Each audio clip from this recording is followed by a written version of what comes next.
pages as well. Good morning. My name is Stephanie. This is my amazing husband, Steve, and we're going through a book called The Power to Change, which we're actually super excited about. My husband is having great breakthroughs, incredible insight. Thanks. He's got a focus. You want to know something? Well, really quick, as you're tuning in, tell us where you're tuning in from. And it is going to be a really great, if you're watching live, it's Monday. I actually love Mondays. We had an incredible weekend. My husband and my children, our kids, surprised me with a super fun whole birthday day. If you saw it, we shared a fun reel about a surprise party. I specifically said no parties, and they did not listen. And it was so fun. I felt super loved and super blessed. It was a really fun weekend, but we're to Monday, and I love Mondays. Do you love Mondays? I love every day. Oh yeah, I love every day too. But I really love Mondays. I love Mondays because I love a fresh new start to the week. I know it starts on Sunday, but Sunday is like a prep for Monday. I don't know. People get this mindset of it's Monday, but I'm like, it's Monday. I love it. So I don't know. It's a part of looking at your day and going, I get to, not I have to. So we're going through the book. I'm super excited. There's a lot of fun things happening. We've had a great weekend. I actually have been on the phone with a lot of you talking about, we've got ketone sales. We've got a $1 keto club. We've got a lot of fun things going on. So it's been a really busy weekend, and it's going to be a busy, productive week. I don't like the word busy unless it's followed by productive. It's pretty cool because not only has Stephanie been helping a lot of people online, but she's also planning on making a road trip. So I get to be her professional chauffeur for about 10 to 12 days. Yes. And so we're going on this big loop around the Northeast. I'd be fair to say the Northeast part of the United States. So if you want us to swing by, or if you want to join up at one of her many spots, it'd be great to have you there. We will let you know where we're going. Just keep this in mind. We're actually going to be doing little parties. They're called Keto Life parties. In different homes. But I thought I had to eat keto. No, we're not talking about the keto diet. We're talking about, we'll be talking about a lot of things, but we're talking about drinking ketones. We've got a great community. We're going to be talking about mindset. We're just going to be talking about you being the best version of you, which is actually the chapter that's called, what are you called? It's called To Who. So we can read this book and not eat keto as well. Yes. Oh my goodness. Yes. It's funny because there's been a lot of people who've asked, like, well, I don't want to eat keto. I don't want to follow your KetoMom page. I don't want to eat keto. And I'm like, great, you don't have to. Most people don't do it, or they don't do it right. Oh, it's so great. So how are you doing today on a scale of 1 to 10? How are you doing with this book on a scale of 1 to 10? How's 10 your day? Being high, if you want to give us like, a fire emoji or a heart. I will say this. I don't know when we started this book. Was it the 10th? Where I first opened the book? I don't know. We got a pre-screening of it from our good friends, Brian and Jenny, when we were down in Wellington, Florida. And I opened the book, and when I read the first few pages, I thought to myself, this book is going to change my life. Yeah. So I don't know if it's because I thought it, or I said it out loud, or believing it. Yelled across the room like, Stephanie, this is the next book we got to go through. But my intuition told me that this was going to help thousands of people. Oh. It was almost like the reminder that I had 8 years ago when I first got my first pack of ketones. Yeah. And I thought, Stephanie, if this stuff works, this is actually going to change thousands of people's lives. True. You did say that with such intensity that I said, all right, we're doing the book. Can I say one more thing? Yeah. You can say whatever you want. Oh, I can? Well, you are 40 and you can do whatever you want. I have been using that excuse. Which I think is I like it actually. It makes me laugh. But you look at people in their lives and you're like, all right, they have a blueprint for success. We learned about that yesterday from our good friend Trey. He's talking about a blueprint for success. And so it's kind of like, if I'm going to make like this gigantic real estate deal, while I love my wife and I like what she has to say to me, or I actually take what she says to me and I apply it and I learn and I listen, she's not a master at real estate deals. Right. Zero. None. It would be terrible. So she probably would be like, she would use her heavenly guidance and her all sufficient knowledge and her wisdom because she's 40. I say that about everything. And she would give me some kind of an idea of like, all right, this is a good idea or this is a bad idea. But wouldn't it be better to take to take that real estate idea to somebody who's actually done really well with real estate. Mhm. So sometimes you might be thinking, well, I don't know who those people are. Well, that's what's great, is that if you start looking for those people, you will find those people. And you're talking about the blueprints in life. He's talking about this book is a blueprint of somebody that's already gone before, Pastor Craig Groeschel, who's walked people through helping them find their identity to help change habits and systems to actually make a change in their life. Like we've got some real estate stuff that you're working on, right? Well, it was, and you didn't ask me. I know, but I was just saying. It's just an example, right? But I want them to understand. Like, I love the blueprint idea, because whatever you're looking for to become better in your life, or you're needing advice for, you're needing guidance, you're going to look for somebody who's already done it and has the blueprint to success that you're wanting. Yes. So I say all of that just to say this. Someone asked me a couple months ago, they're like, who's your mentor? And I kind of rattled off a lot of people. Mhm. I did. I was like, there's a lot of people that we listen to, a lot of people that we look forward to talking to. But when I really sat down and thought about it, and when I opened up this book, I thought, this is like Craig Groeschel for this year is my mentor, Mhm. like full on, full force. And the reason why is because I look at his life and where he's at today. He's raised 6 amazing kids. He's got a thriving relationship with his wife. Like, he loves his wife. He's worked through a lot with the church. He's grown a gigantic community of people Mhm. who are really passionate. And so He does things with excellence. he's transformed That's what his fitness. Right. And I mean, from working with him almost 20 years ago to where he's at today, he's only kept the main thing. So Right. I've got a lot of respect for him. And so that's why this year it's like, I'm going to read all of his books. I'm going to listen to every leadership podcast. I'm going to listen to every message. I'm going to apply it to my life. I'm going back to the beginning, and I'm going to rework through all the stuff. And so I think the encouragement that I'd have for you today is, as we give you some of the knowledge that comes out of this book, at the end of the day, like, knowledge is great, but you still have to apply it. Yes. You have to take the action, because otherwise you're going to just be getting a bigger brain. Mhm. You have to put it into action. It's good. So today's chapter is really, really helpful. I think it's really, really great in becoming who you really are. I love it. And at any point in time, you can always go to ketomomsecrets.com and go look at the past lives that we've done. So it's our blog, it's our website, click on mindset, and all the books we've done in the last 2 years. So we're diving into the book. We're at chapter 1. It's 1.5. I love it. It's broken up into tiny little pieces we're going to share with you, not read the stories. We're going to give you some highlights. And an somehow action all step. of these lives still end up being 30 minutes. I know. We always say we're going to do it fast. I know this. All right. Okay. Do you feel called to more? I love this part. Then we'll discuss it. He goes, we live in a culture, more promotions, more money, more square feet, clothing, vacations, followers. But have you noticed how even when you get more, you still want more? God made us for more, but more significant kind of more. So he's talking about who you are becoming. We're talking about your identity. See, like, the reason you are where you are today, it's because of how you see yourself. And you might want more, but if you don't dig into the roots, get out some of the yuck, then we can. But yeah. there's a reason why you're called for more. Right. It's because it's innate to you. Like, right. God has given you the ability to dream and to do and right. to put things into action, because there's things that are inside of you that only you have the ability to make happen. Right. And so that's why it's not like just this random circumstance that you're probably listening to these words at this very given moment. I think, if anything, we're here to remind you that the reason why this is resonating with you is because if you feel like you've been called to do more, it's right. because you are called to do more. Right. And it's interesting, like, people who are kind of outside of the church world, they're like, I don't like that whole thing. Like, I'm being called. You have to step up and go for it. I couldn't be in more of an agreement. Like, there's a part of it where those desires and those dreams and those ambitions, I believe they're from God, put innately in you to do it. But what happens is, so often we're just like, you know what? It's more comfortable on the sidelines to life. Like, I almost would rather not make a decision. I'd rather not just do anything. I'd rather just stay in the hypnotic rhythm of life because it's comfortable over here. Mm-hmm. But the reality is like, you have to step into that greatness. You don't have to, but if you choose to, it will be great. There's a lot of people that won't do it.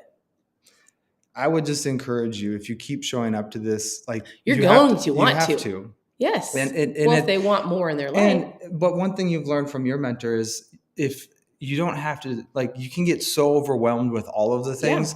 You have to be obedient with the next step, just the next step. So whatever that is, like if some of you are like, I'm supposed to write this book, the next step is probably setting aside 5 minutes with a pen and a piece of paper, Right. or an empty sheet on your note, like on your iPad or on your computer, and you put on the do not disturb, and you just start with a little. Yeah. For some of you, it's like, all right, I'm running around the same mountain. Like I've got these 50 pounds. I don't like when I jump, and when I land, my body keeps moving. Like if that's you, we have to make some changes, because you don't want to be in the same spot next year. And I hope you can hear my heart on this, because it feels like wall mine's been a minor thing. I've been dealing with it for 18 years. And for the first time, I walked into Stephanie's surprise birthday party surrounded by a lot of stuff that in the past would have truly had me at like a moment of like, oh, and I would always fail. Yeah. I would always fall into temptation. And I'm just letting you know, not because I've been doing different things, but because I've been renewing my mind and applying these principles that we're talking about. Right. I played full out at the party, but guess what? I didn't have to any fall sugar. into the cake. I didn't have to fall into the bars. And all that stuff. I think there's times to celebrate. Yep. We're not but for me, it's like, if I was a crack addict, like Stephanie wouldn't be lining up crack all over the kitchen counter, and I wouldn't be there with my whatever they have to use. I don't even know. Point being is, you have to put yourself in the right environments, and you have to be wise with what you're doing. It's good. Well, he says most Christians hear that they're called, or if you just feel like I want more, right? But they tend to think about do, not who. So we're going to attempt to change a calling focus on who you are before do. Of course, I have a majority of the chapter underlined and highlighted, but it really just dives in. I know. That's well, okay. Here's my favorite part. Well, is there anything that you wanted to say? I've said a lot. It's I've talking about probably overspoke, because I'm not 40 yet. Because we're basically still in chapter 1, just so you know, but it's just little pieces broken up, and it's really honing in on the who you are, the what you're believing, the things that people have spoken over you. The fact that Steve could stand at the cake table with all the bars at the birthday party and not grab something is because he's seeing himself as what he's wanting to see himself in the next year. He goes, I don't want to be that same person. I am, excuse me. What did you tell yourself? I need something to drink. Okay, so why did you not grab the cookies? Because when you get to a point to where you start telling your family, I believe in I am statements, but I would say, hey, I'm going to be in the best shape of my life, right? Mm-hmm. And then at first they're like, Dad, that's so cool. Dad, that's awesome.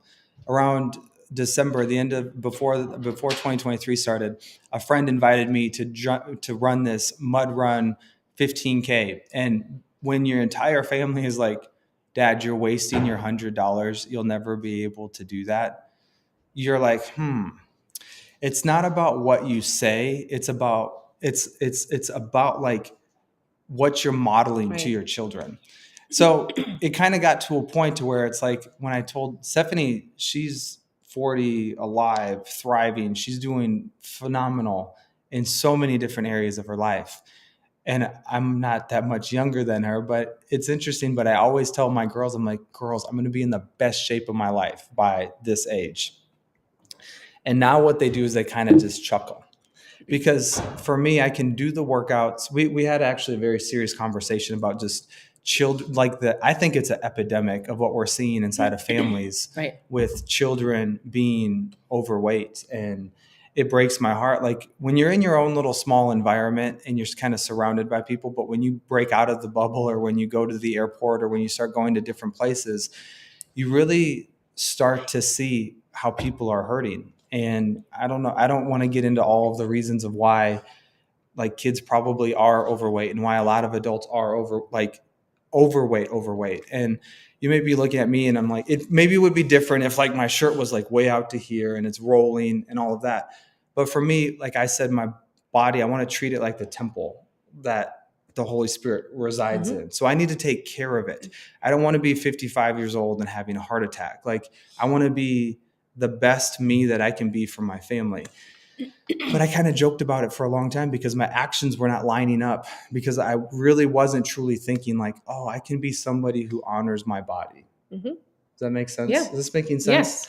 So Is this making sense? long tangent. I think the shift You're is seeing yourself. I'm seeing myself. Yes. And I'm all about the systems and the habits and the cues and all of that kind of stuff, like preparing yourself. Yeah, it's good. But it's got to start up here, and it's got to start with a belief. And the reason why is because it's there for a reason. And so our hope is that through the course of this book, and by the time we're done with it, I mean, I'm just going to have physical proof that things are changing in my life. Right. All right. The entire book is great. I'm going to read just the very end, and then we're going to give you an action step. And he says this. He goes, let's say that you want to lose 15 pounds on your own. That may feel like a goal with much weight. And then that's funny. Haha. Insert jumping man with the belly. But if that goal is driven by your who, it's internally significant. Why? Like Steve wants to be the best version of himself because for his kids, for himself, for the long-term goal to be able to play with our grandkids someday. Well, and another reason is think about this, like your physical stature makes a difference. When you walk into a room and you're not confident, people can tell that. Right. But Craig Groeschel, when he walks into a room, I've listened to so many podcasts where he walks into a room, and because he's physically taking care of his temple appropriately, the first thing people say, like it or not, but they judge people on their outward appearance. Yeah. And they're like, my goodness, you're in great shape. Yeah. But they don't realize it's through like the boring routine of doing the right things and also knowing who you are. Right. I love that. He says, why do you want to lose the 15 pounds? Because of my who. I am the temple of God. I know I can be more true to my who if I am in better shape physically. Also, God has called me to serve, so I want to have so much energy and strength as possible to faithfully serve Jesus as part of his mission, right? Losing 15 pounds will help me towards that goal. So, do you feel the weight of that? Do you understand, like, whatever you're going after, there's got to be it's got to line up with your who. And we've talked about this a long time. Listen, this is chapter 1. If we can just get this one thought into your mind of who am I becoming? Who am I becoming? And seeing yourself as that person, it's going to help you make the better choices every single day. And you might sit here, Steve said this earlier, you might go, listen, I do want greatness. I do want to achieve whatever's on your vision board. I do want to lose the weight or have a better marriage or help my finances or have a great relationship with my kid. And it might seem so far out there. So you might be going, okay, I get it, but it seems like I can barely see it. I want that identity. And then I would have to say exactly what Steve said. My mentor, Sherry, said this to me years ago. I've always known I've wanted more. I'm not saying more square feet, more cars. I'm saying I knew when we had little babies, when we lived in Oklahoma and he worked for Craig and he worked in the church and I would stay home with our 4 girls and they were little, right? Brand new baby, 18 months old, not even 4, not even 6. And we didn't do a lot, right? We didn't do a lot. I stayed home every single day. We didn't go out to eat. We didn't do anything. And I seriously longed. I've always talked about either writing a book or inspiring women. I remember being like, I want to do more. And I was reading books. And I remember my friend Sherry said, Stephanie, right now, I get it. I would be overwhelmed with the thought of the identity that I wanted. Does this make sense? Yep. And I remember Sherry saying, all right, I love that. Now you need to take the next step. And I was like, and it really resonated with me because I've taken that one phrase and I've taken it into like the last, our youngest girl's 9, so almost 10 years, right? She'll be 10 in May. And I remember thinking, all right, here's something I want to do today. I want to go to the gym. I want to do this. And then she would go, what's the next thing you have to do? And then legitimately what happened when I thought that was I had to go change a diaper. I remember where I was in our Oklahoma home, and then I heard the phrase, what's the next thing I have to do? Mm-hmm. And I had to go, and I got to go take care of our girls.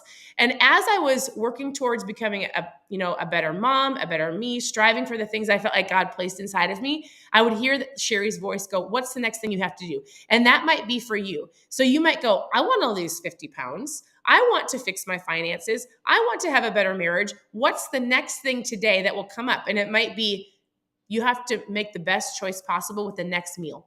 right? You get to choose to either go to the gym or skip it. The next decision is going to lead you to you becoming that, like seeing yourself there. It might be actually answering the phone call to your spouse instead of ignoring it because you want a better marriage. It may be that you have to give your friend the Amazon password so you can get your financial reality because you like see back yourself in check. being debt free. Right. I hope this is making sense. This is about who you want to, who you're becoming, and it's going to ultimately shift those habits, and you'll be able to make those choices day in and day out because you want to be that best version of you. So good. All right, there's an action step. There's an action step. So this talked a lot about serving. We kind of skipped a lot of it, but in the action, he says, if you are a believer of Jesus, he wants you to, he says, write down your testimony of how you came to salvation. That's a fun story. Yes. He says, list the most significant change that Christ has made in your life since salvation.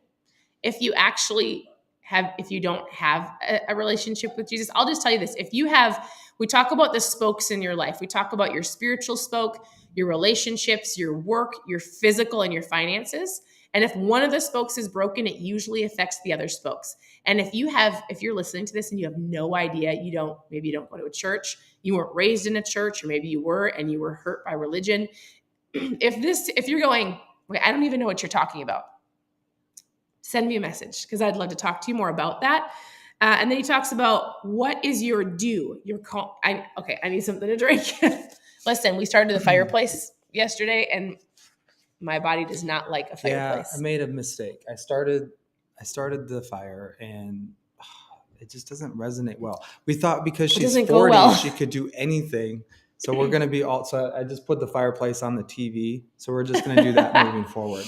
But think about this in your life as well. Like it's not just about the stuff that you do, but it's about also who you can serve. Yeah. And that's a big part of kind of how this wraps up is what is your due and your calling to serve? So think about this. Is there a place that you're supposed to serve that you sense like God has called you to do it, but the opportunity has not come about yet? So think about that in any area of your life. So here's the principle for this entire chapter that we just read through. If your due is about who God wants you to become, I was just thinking one more thought on the whole serving aspect. We kind of skipped that part in the book. But. Yeah, we did. We missed that whole chunk. But sorry. Life is too short for you to not truly step into your complete greatness. Right. And usually what that looks like is it's not about you. It's about what you can do for the people around you.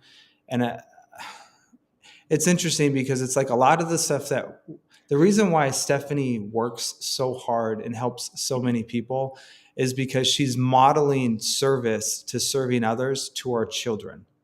So sometimes you have to tie not who you are, but what the things that you're doing to the why. So Stephanie doesn't do it for more cars and more clothes and more fill in the blank, more square footage and all that stuff. We've been completely blessed with the hard work. But she does it because she's setting a precedent. She's setting an example. It's about leaving a legacy to our children. That's the reason why you work so hard. Like I know it is. You're modeling hard work, grit, tenacity, and serving the world for our children. Yeah. And they're seeing it. And it's interesting because like a lot of people get overwhelmed. They're like, oh my goodness, Stephanie, you have 1 million followers on Facebook. Like it's a privilege to be able to help people. And to see the accelerated growth that our children are having on social media with their impact, with the platform on purpose, like It's pretty cool to see that. All right. So hopefully that resonated with somebody, but here's the principle. If your due is about who God wants you to become then who you want to become, then your due is not small. Does that make sense? Did I not read that properly? Read it again. Okay. If your due is about who God wants you to become, about who you want to become. That's why I think I'm getting that messed up. God wants you to become about who you want to become. Then your due is not small. Okay, so the last thing I'll say about that in the book, and the book is incredible. It is not, you can listen to us talk about the very short pieces of it. I would highly recommend grabbing the book, especially if you've not actually reached the goals you're wanting and you've been doing the same thing every year in and year out.